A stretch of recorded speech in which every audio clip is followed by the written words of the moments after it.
Hello મિત્રો, જય માતાજી, જય શ્રી મહાકાલ. તો આપણું આ તબેલાનું કામ જે હતું એ થોડું આગળ વધ્યું છે. તો આજનો ખર્ચો છે આપણો ટોટલ 30,000 રૂપિયા. તો 30,000 રૂપિયામાં આપણે શું કર્યું એ તમને આગળ જણાવીશું.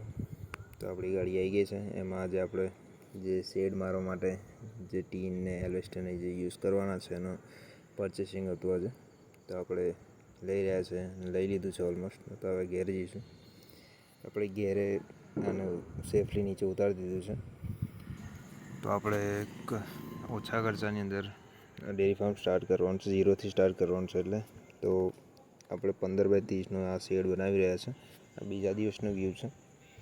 તો કેમ કે એનો મિસ્ત્રી મળતો નહોતો તો પણ હવે મળી ગયા છે ભાઈ, તો બનાવી રહ્યા છે. અડધું કામ થઈ પણ ગયું છે. તો આપણે આ 15 ફૂટ મતલબ આમ પહોળું છે અને 30 ફૂટ આમ ઊંડાઈ છે, મતલબ કે આમ લાંબુ છે. તો એની અંદર આપણે જે એલ્વેસ્ટર છે મતલબ તો એની સીટ લગાવી રહ્યા છે.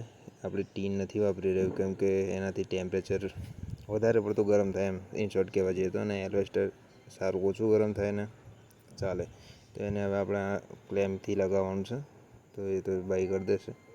પણ આ જે મટીરિયલ હતું મેં તો બધું મટીરિયલથી કામ ચાલી રહ્યું છે. થોડું કામ આજે પત્યું છે, એ થોડું કાલે કરીશું. આજનું જે કામ થઈ રહ્યું છે એ તમને શેર કરીશ. લેટ નાઇટ થઈ ગયું છે પણ જોઈ શકો તમે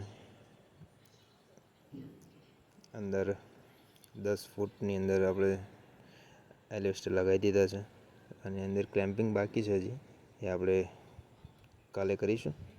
તો કેવું લાગ્યું તમને વિડીયો અને આપણું કામ જે રીતે આગળ વધી રહ્યું છે, તમને કેવું લાગે છે, ક્યાં સુધી પહોંચશે અને વિડીયો કેવા લાગે છે તે તમારે કમેન્ટ કરવાની રહેશે. જોઈ શકો છો ત્યાંથી હવે અંધારામાં કંઈ દેખાય એમ લાગતું નથી. તો કંઈ નહીં, મળીએ છીએ આગળ, અપડેટ આપતા રહીશું શું છે શું નહીં. તો તમને આ વિડીયો સારો લાગે તો બનાવી રહો. ત્યાં સુધી મહાદેવ મહાદેવ. મળીએ આગળના વિડીયોમાં. ત્યાં સુધી લાઇક, શેર અને સબસ્ક્રાઈબ જો સારા લાગે તો બીજા